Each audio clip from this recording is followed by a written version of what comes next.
very well, Sarah. How you doing this evening? Awful. Awful. Oh no, what's Awful. wrong? What's wrong? Okay. So this little viewing party is starting to give me a lot of anxiety. No. And it's just spiraling because I feel as if every platform you tell me to try doesn't work and has some kind of weird, it can only work on this one browser, which for whatever reason won't work on your laptop. If we pull this out, people better watch. People better listen to it. Yeah, we'll pull it off. Breathe. I have. You're only gonna we will find. Yeah, we will find something that works that works on your end. We will. I have a fallback. I always have a backup plan. That's being given my job. You know, you plan and you have contingencies. So make a plan, execute the plan. If the plan doesn't work, my job about expectations, I am letting everyone know clear expectations. We'll find a different co-host for any future versions of this. No, we'll make it. I'm the internal optimist. You should know that by now. I'm not. Speaking about optimism, DC superhero movies have set out a new schedule. And starting off with the Batman, which was originally going to drop on June 25th, 2021, is now moved back to October 1st, 2021. The Flash, the movie, they should put it like a colon and say the movie. Ezra Miller, ? Is now pushed up to June 3rd, 2022, and Shazam 2 is pushed back to November 4th, 2022. Who? No. I know. Don't even say it. I know what you're going to say. You're only one. Yeah. The only one you care about is the Batman. I know. I do, but honestly, I also, for whatever reason, even when I list off the Batman, it's not the same with when we went through a few weeks ago the new schedule for the MCU. Fair point. Yeah, I hear you. I feel bad for our Pats, partly because he's in a Christopher Nolan movie that is all screwed up now because of timing, and then he gets the Batman role, and suddenly he's back on top and everyone's talking about him. And now with COVID, the two big projects he was really driving are stuck in this weird funk. So yeah, but I thought they were really. I mean, Nolan still thinks that they can get Tenet out this year. So. Oh, I'm sure we'll see Tenet, whether it's on my mini laptop or if it's on a big screen, I don't know. But even if he doesn't, he might do a re-release in theaters when they're actually up and running and people are going to them. That's another thing. Just because suddenly the theaters are open doesn't mean people will necessarily go. Exactly. I mean, so far, I guess the only state that is crazy enough to open right now is Georgia. But even so, I mean, I know I personally probably will have a second thought before I go to any kind of mass gathering for some time. Yeah, I honestly, I'm so much of a hermit that I barely go to mass gatherings. It's such a weird way to put it. Oh my god. Okay, yeah. I mean, it's just like, it's like restaurants opening up or whatever. I'm kind of like, I think I'm going to keep doing this takeout thing. This is working pretty well for me. So. Oh my god. And I hardly ever go to restaurants, but this is so off topic. Yeah. Anyways, I agree. I think that's one thing that's going to be very interesting is how everyone readopts in this new world whenever we are able to lift it, knowing, hey, Japan and China are going through their second waves. So even if you do that doesn't mean it's there's a vaccine or anything yet. So right, yeah, and actually, I was reading an article today about how Warner Media is planning for adjusting to the new normal after uh, things do start to reopen, and really looking to maybe go into more of a streaming model. And we've seen this with films. I mean, Trolls 2 was one that went to straight to streaming. I think Scoob, I saw, was going to go that route as well. And we've heard rumblings, even though, we know the MCU will definitely not go that route. They're going to continue, I think, to push to have it on their films on the big screen. But we've seen and will continue to see people adjusting and maybe having things go straight to streaming. Well, Disney also had the fortunate timing of making their money before all of this. And so right now they are losing that money, but they have a pretty hefty surplus with all of those Avenger movies that have been released over the last 2 years. Yeah. So, but I'd be curious what that plan looks like, because Disney, they are bleeding every single day with the movies that they are finished and they want to release, but because their event and their spectacle filmmaking, you're gonna want that $25 IMAX ticket money and not the, buy this movie for $19.99 now. So exactly. Another one I forgot to mention is Venom 2 is pushed back to October 2nd, 2020. Oh, no, it was originally October 2nd, 2020, and it is now June 25th, 2021. Right. Have they even started shooting that? I don't, I'm not sure if they have.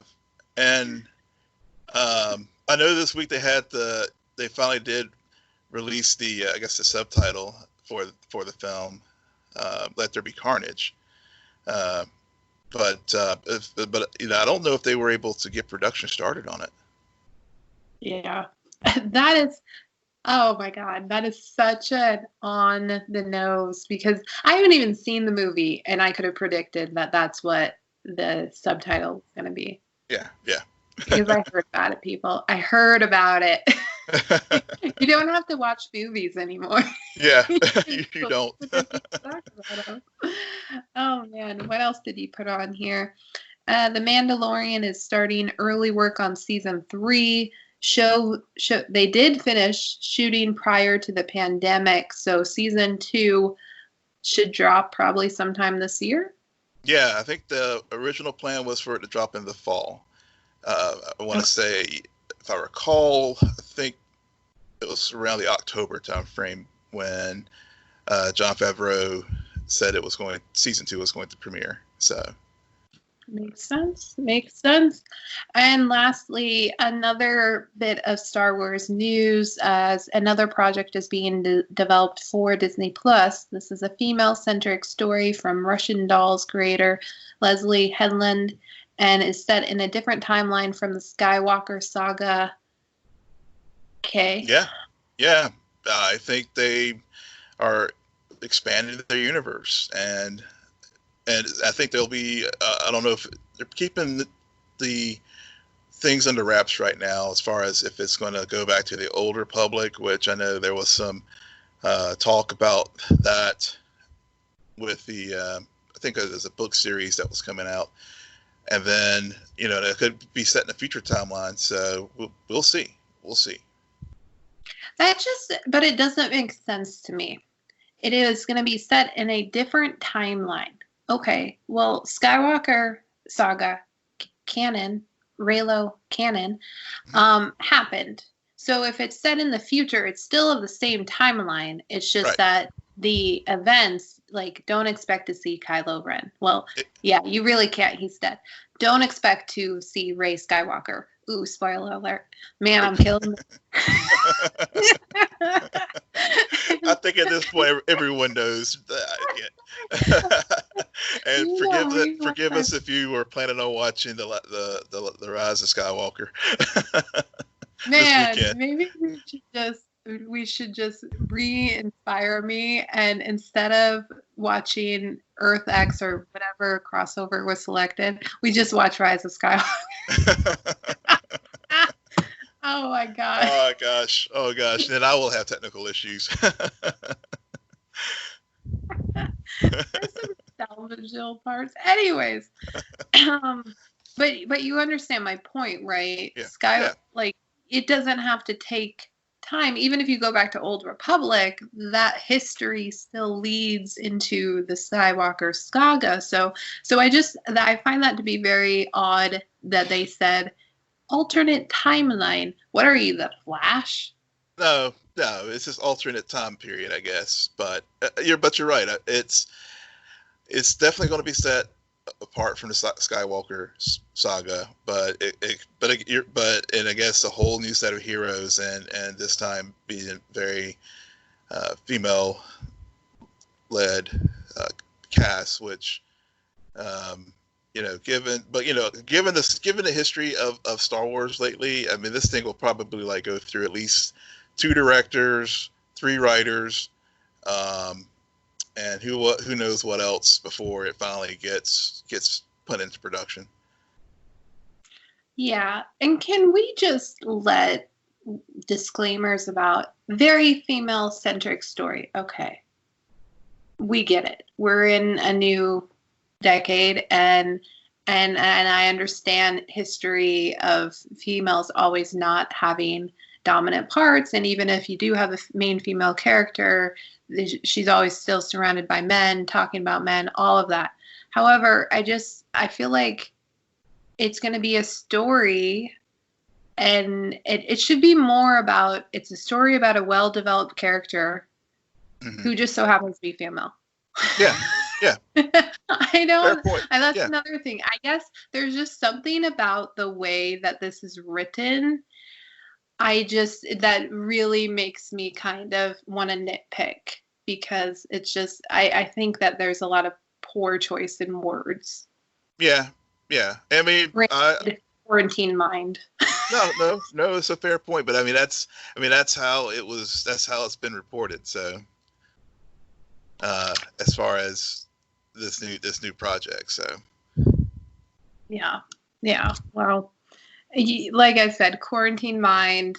I may be nitpicking, but it's just I hope one day it's not about that, and because I know that if the Mandalorian, I forget what that was described as being, but it was never very male-centric story. Yeah, it was described as that. Yeah. Oh, yeah. It's funny. I mean, you could even do it like, people of color story, or fill in the qualifier as far as classification of individuals or a race or sex. I mean, that happens, and it definitely was good call out on that as far as how they are describing this next thing in Star Wars. Okay, I think that was. Still there? I'm still here. That was just, which I have been noticing that every now and then lately, I think we're due for one, Will. I'm having this weird sense that we could have an earthquake. That one was definitely the largest that I've felt in a while. Oh. Wow. Hey, we filmed this we record this in real time. But no, that was, there was one in Juneau when I lived there. I remember that. Going off topic, but this is an interesting story. But I was sleeping, and it happened in the morning, and it felt as if there was a ghost. I swear to God, there was a ghost on the other end of the bed, and it was shaking my bed back and forth. Like it was the most odd feeling in the world. Wow. Yeah. The one time we had there's a fault line not too far from this section of North Carolina, and so there was an earthquake, and I completely missed it somehow. I don't know, but I remember I was walking down the street, saw an old friend of mine, and we started talking, and then this lady came running down the street and like screaming that there's an earthquake, and a couple other people as well, and I was like, oh, was there? And it was pretty significant one too for the East Coast, where buildings were damaged and stuff in Virginia and whatnot. But yeah, I completely missed it. Yeah, I've only been through a few. I mean, I wasn't in Anchorage when their big one happened. Excuse me. So to get back on topic in other news, Yeah. The Flash. Let's start with The Flash. Okay, we can start there. All right. You want to start? Yeah, I'll start with this one. So it finally did air because, you know, as we joked, whenever we saw the CW schedule, we were like, is it going to really happen? Because it seems like everything gets rescheduled at least once. But it did air. And so I had planned on watching the episode aired, I guess, the exorcism of Wells, and I didn't get a chance to. And so, you know, I liked the episode. It wasn't a great episode. It was an okay episode, but I really feel that this second 6B has been really messed up because of all the scheduling snafus due to COVID. Because I felt dropping back into this episode after being gone for 5 weeks, it whatever momentum they had built up, it completely evaporated for me when I started watching it. Right. And so I ended up watching it twice just so I could give it a fair. I know I'm a nerd. I know, but I had to like, you know, come down with something after that Little Fires finale, which we'll talk about in a bit. But just to be fair in my critique of the episode, and I still felt the same way. I think you know, one thing we did learn, Grant did confirm that the season will be cut short. So the season will end on a cliffhanger with episode 19, and so I liken it back to our discussions with Swamp Thing, because now I feel like, okay, I know this season's cut short, so how are they going to manage this? And these episodes are obviously filmed before COVID. One thing I did like about it, and it was just, you know, a completely coincidence, they had the nice little given that it was the anniversary of Prince's death, and having that little diamonds and pearls line in there whenever Ralph and Cisco encountered the Sue whenever she was in disguise. That was a nice little touch. I know it's completely coincidence, but it was just kind of cool little thing there. Ragdoll, underdeveloped. They have such potential with that villain, but I just feel like all they do is focus on the creep factor, but there's so much more there that could be mined with that villain. So that's sort of my general over thoughts, and we could talk about more specifics after hear your thoughts of the episode. So, I mean, I can't say much more than what you just said. I had very similar. It was very hard for me to remember where we left off. I didn't even think about going back. We all know I'm not a really big fan of this season of The Flash. Ever since everything went on about Carver and his organization, which I'm forgetting, Black Hole. It's Black Hole. Okay. Yeah. So it's just, and then this episode in particular, it really stuck out to me. Carver sucks as a villain. He is a very caricature, and the actor, geez, who did that casting? That was awful casting, FYI. And it's so obvious when that actor is playing against the actress who plays Eva or Eve, because she actually is doing a good job. She is. However, and I don't know if I would call it underdeveloped so much as why I don't like it when to increase the villain's capability and quickness, we have to decrease our hero's smart intelligence level. Because Iris looks like a fool. She's all trying to figure out a way out, and in my mind, 6 weeks have also passed in that world. Mm-hmm. Yeah. Girl, yeah. this is going on a bit long when you know she has the ability to control the mirror, and she's like, come on, Iris. And Barry too, and something that was odd about this episode, Ragdoll, I completely agree with you, very underdeveloped.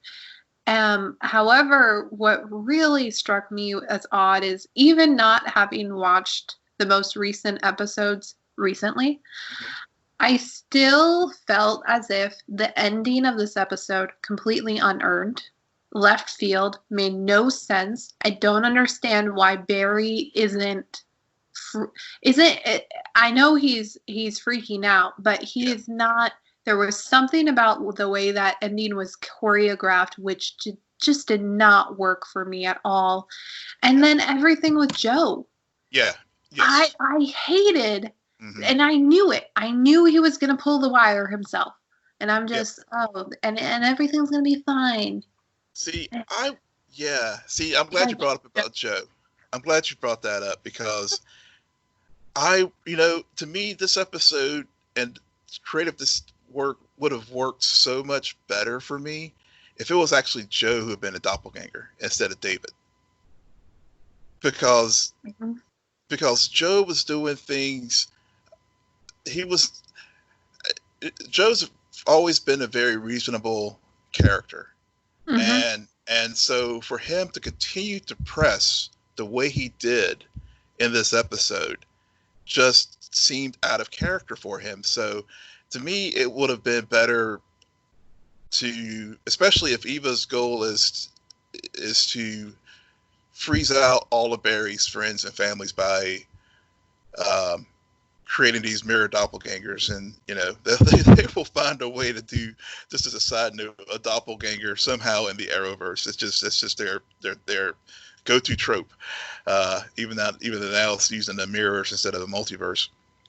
I felt that Joe, it would have made more sense to me for him to be a mirror creation than David Singh, because it was like when I saw Captain Singh react that way and stuff, it's just sort of like, okay, now what did I miss? When did I miss the switch out? Because we've seen the switch out with Iris, we saw it with Camilla, and it says at some point we should have seen it happen with David. So maybe it happened and I just can't remember because the way the wonky scheduling has happened this year, not to their fault of their own, at least with the last few weeks. So there's that piece, and then with Iris, you're right. It didn't land how I think they wanted it to land for me either. Yeah. Because honestly, Barry, there's been several signs all throughout, but throwing up the flashpoint, throwing up the losing your parent, line. No matter how frustrated Iris would get with Barry, she would not stoop that low to given that he's lost both parents. She would never, ever go that route.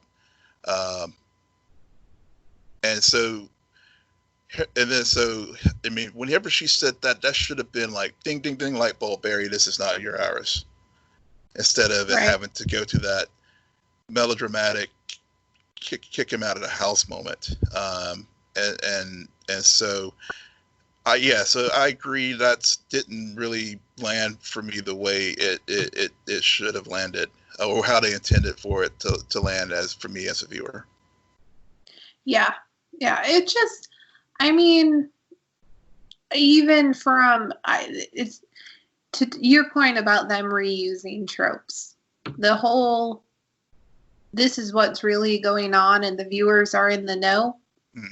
There's no stakes attached to it. I'm a viewer. I know Iris is a doppelganger. So do I care that fake Iris kicked Barry out of the house? Not really.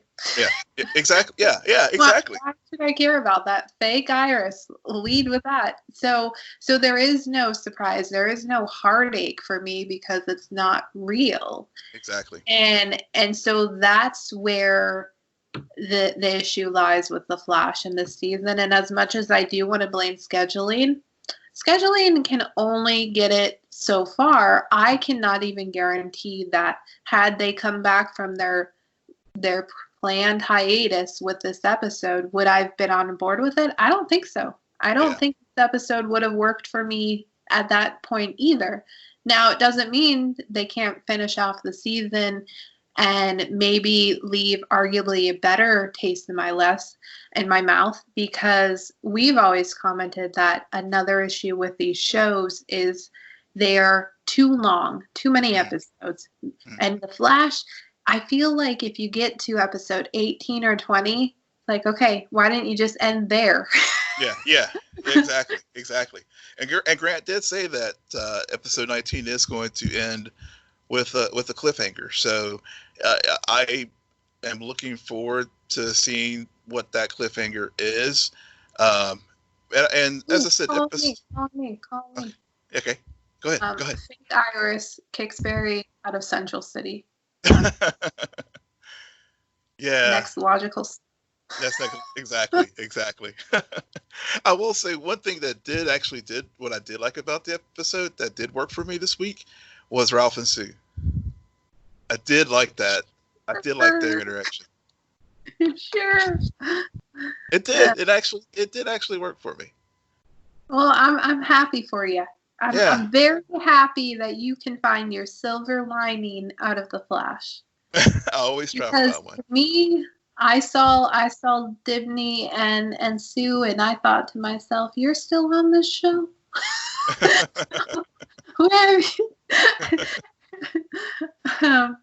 And anytime Cisco was on, I'm just thinking to myself, when is he gonna leave? When is he gonna... No. I can see why. I mean, arguably that was the best parts of this episode, is because it was banter, it was a lot of jokes and character progression. Yeah. Yes, you nailed it. You nailed it. That is why I liked it, because there was growth and development in both of these characters and getting to the place that we know they will ultimately end up. But it worked, and it did service the overall larger story of 6B, as far as Carver and Black Hole trying to gain the advantage, but it used supporting characters in a way that makes them grow. And unlike what we saw with Allegra, who I'm still trying to figure out what her purpose is in the show, other than this weird side story with her and Nash, but from helping Nash overcome his guilty feelings of losing the mirror version, the doppelganger of her.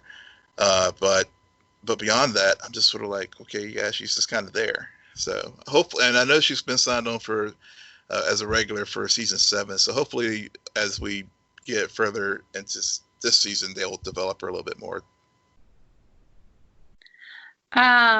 Probably not, but yeah, we'll see. All right. And so now we can talk about Little Fires Everywhere. They had their season finale or series finale. Is it a season finale? I think they gave themselves, it's sort of like Watchmen. I think it was maybe intended to be a one-off, but they left a little bit there that if they wanted to come back for a second season, they could possibly do it. So I'm so mixed about this show. I'm so mixed about this finale. I can see good parts. I can also see some bad parts. I'm glad, spoiler alert, it wasn't Izzy, but it was Izzy, and it was the kids. And there was something about those moments that really felt just weird. Yeah, yeah. Like, yeah, let's do this. Let's burn down the house. It just, by the halfway through the episode, I started predicting dialogue. Oh boy. And I just was not surprised. I mean, it just, I guess overall I'm kind of mixed because I'm sure you're going to raise 5 points, which are really good and really strong. But in general, I wasn't happy last night when I finished watching, and I was like, ugh, okay. Yeah. So for me, yeah, you're right. Overall, I felt like they saved the best for last. Mm-hmm. With this series, it was. I don't want to say slow burn because that's just so easy of a pun, but I'm so confused. Did you like it or did you not like it? I liked it. Okay. I liked it overall. I liked the season overall. I mean, it had its ups and downs, but I felt that as I said, they saved the best episode for last. And I think the first few episodes were way better, but yeah, go on. Yeah. I think maybe it's just, and for me, it's the performances. I think maybe did it as far as just Reese Witherspoon just completely losing it, and which was, you know, considering the characters that she plays a lot of times, her just that moment when she just completely lost it and yelled at Izzy, "I didn't want you anyway," and also the moment with Lexi with the whenever Lexi confessed to having the abortion and saying that she's didn't want to be perfect, and just a shrill, just a sheer manic, like deathly scream back that you are perfect. And so, you know, those moments like that in the episode where it was just such raw emotion really drove home the things that have been building up over the course of the season for me. I agree that one moment with Lexi was great. However, I feel as if the moment with Izzy, we saw that in the previous episode. Yeah. In the car. And yeah, so, we did. And so, to me, it felt repetitious, where the only difference is the kids were around, and the kids finally realized that Izzy's relationship with her mom isn't all made up in her head. She isn't being a brat. No, her mom literally does hate her, so it was recognition there. But for me, I was just like, okay. Moving along. I've seen this fight now a few times. So yeah, we have seen the fight a few times, and this, I think it was there because I think they had to set the things in motion for the siblings to burn down the house, because absolutely, yeah, because I mean this, and the reason why I say that is it just obviously in the adaptation from the book, in the book, Izzy does burn down the house, and then they changed it in the TV show for the siblings to do it, and this was sort of, I guess, the dramatic way to trigger the event to make that happen. Which I guess is my point. Why I didn't really like it is because it felt forced. It felt as if the viewer is having to relive this fight now for the 15th time, right, just so the siblings can see it and lead to the overall action. And to me, I'm just like, well, that's forced. That's not organic. The characters naturally wouldn't have seen that. Right. But at the same time, I do understand that they were also building up Reese Witherspoon's character, Elena, to have this psychotic break and for everything to burn down. It's just there, and this is what I was saying before. There's something about it where I recognize the strong parts of the writing. They kicked it off with this beautiful flashback, and the idea that once a human touches a baby bird, its mother rejects itself forever, or rejects it forever. Mm-hmm. Yeah, I love that. I love the circular storytelling of the final art project that Mia creates about the town and being locked in a cage and everything. But there was also something so melodramatic and so forced where I'm just like, you finally win your court case, and it just so happens that we get a scene of the baby not going to sleep, and the mom wants to get out of bed and go check on it, and the husband's like, no, she'll be fine. Well, that just so happens to be the night that her real mom comes and takes her away. I'm like, what? Yeah. What the heck? Yeah. I mean, this again. I agree with you there. I mean,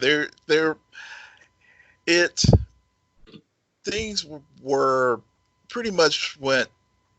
I mean, there was nothing surprising in this finale. I will agree with. I will say that on that point, yes, there, as you said, you could predict lines of dialogue. Yes, there were definitely things that would happen. I mean, for example, I mean, we knew BB would never win the court case as far as getting her kid back. One, just from a storytelling point, but two, but I think it also again reiterated the structural inequalities that were in Shaker Heights and the structural classism and racism that's there too. So, and yeah, so this series all eight episodes has been on the nose with those points left and right. So, I mean, it's this, it stayed true to form. The kids losing it and like burning it down the house, yeah, that was completely forced, and I mean, it seemed to me that maybe Lexi of the three may have realized what her ex-boyfriend was trying to tell her last week's episode. So it did make sense. It made some sense for her to maybe go that route, but then again, they have all the privilege and stuff, and so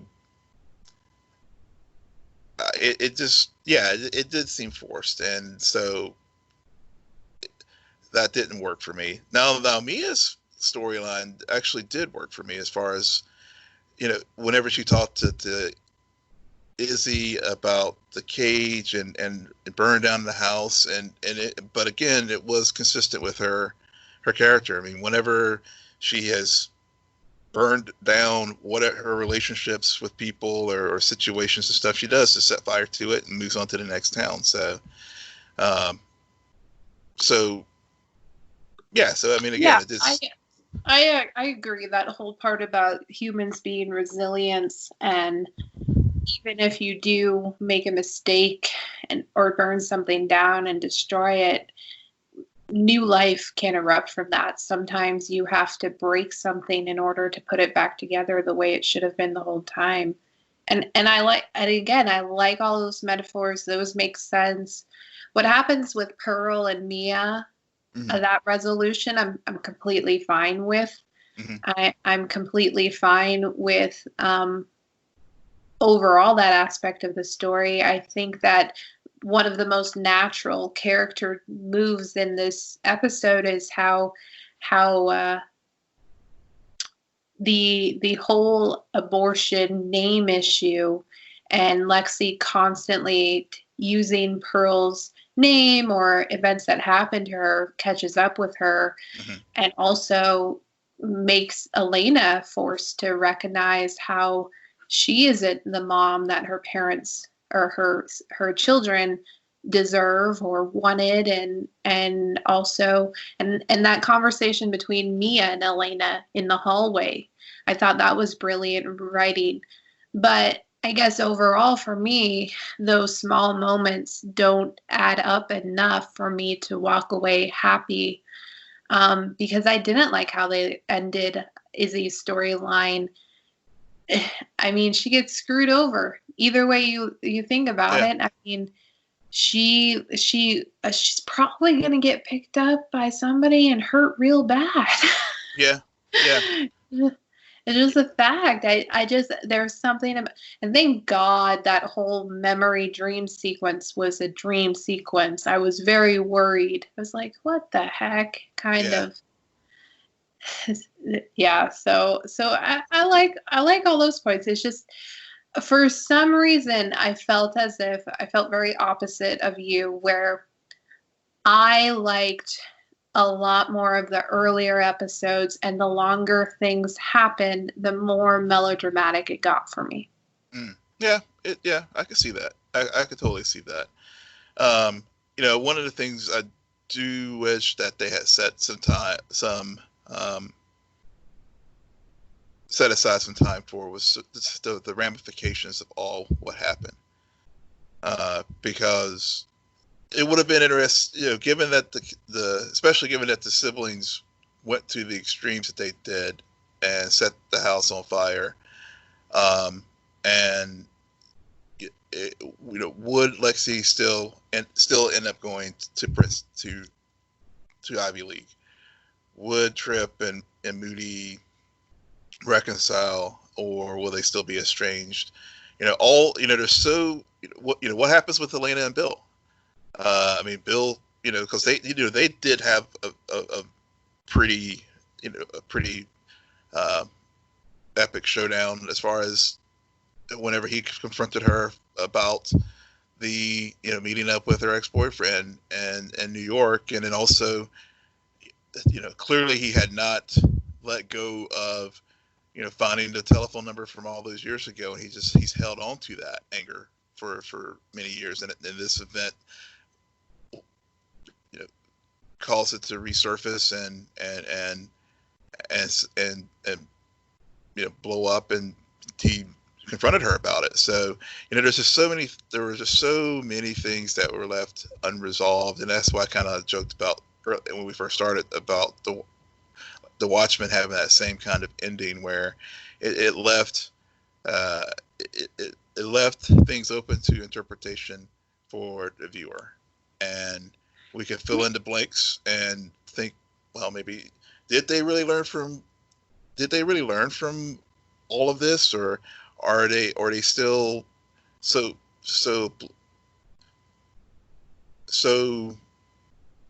tied to their privilege and stuff that it wasn't something that happened, but they don't learn from it and grow from it.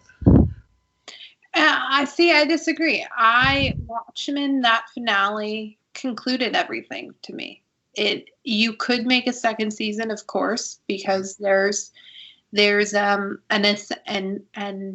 inception moment at the very, very end, which is like, oh, does she now have Dr. Manhattan's powers? Man, am I spoiling things for people.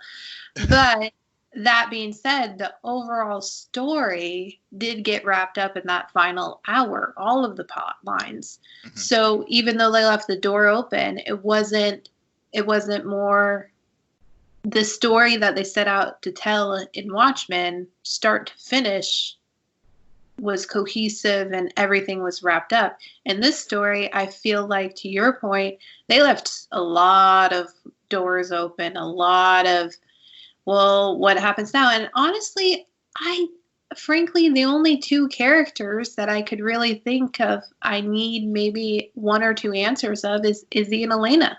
The other characters, I think they did.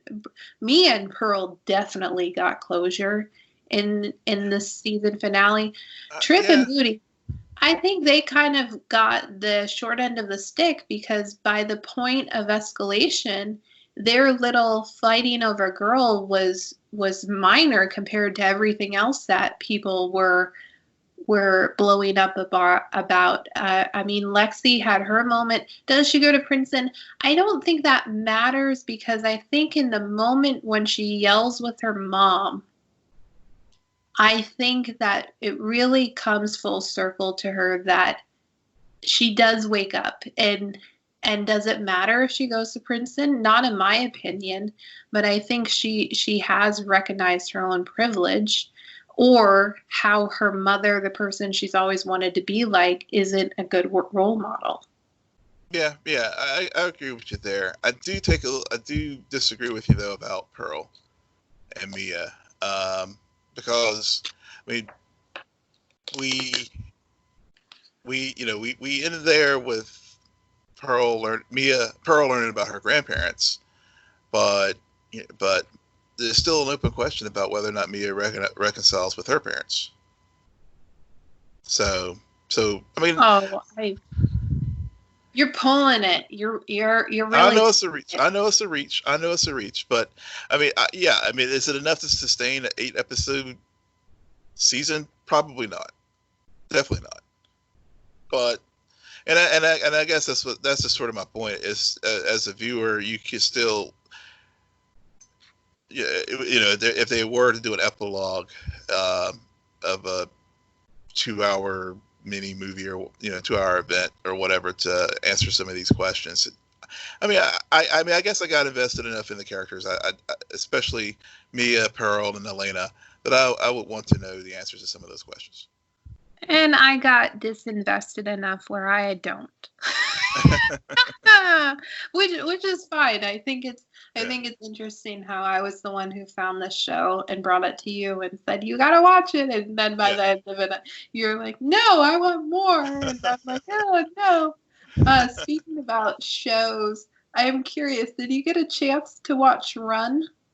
I have not yet. So we found this show on Amazon Prime called Prashant. It's a Bollywood Indian comedy drama that I found. I'll send you the link to it. It's so I fell into that. It's a very funny show. So I've been watching that this week. So I haven't had a chance. So Run is on my watch list for the weekend because the show that I fell into this week is short. It's like 8 episodes and they're like 30 minutes each. So I only got 2 left. All right. Yeah. Will, why don't you tell our listeners where they can find you? Yes, you can find me at Will M. Polk. That's WILLMPOLK. And you can find me at Twitter at SJ Belmont, SJBELMONT. We are having April 26th. We will be holding an Arrowverse crossover party and dropping that episode probably the following day. The poll results are in, and Crisis on Earth X won, which is surprising because I did secretly want Flash versus Arrow because I'm feeling a bit nostalgic as of late. However, this was also another one I would be happy to revisit. If you guys had voted for Crisis on Infinite Earth, I would not be doing this. No. We would have made an executive decision for sure. Please follow our crew on Twitter at SNN Nerd, friend us on Facebook, follow us on Instagram, but most importantly, rate, subscribe, and comment on Apple Podcasts, Spotify, YouTube, Stitcher, and wherever you get your podcasts. Good night, Geek Out. You're welcome.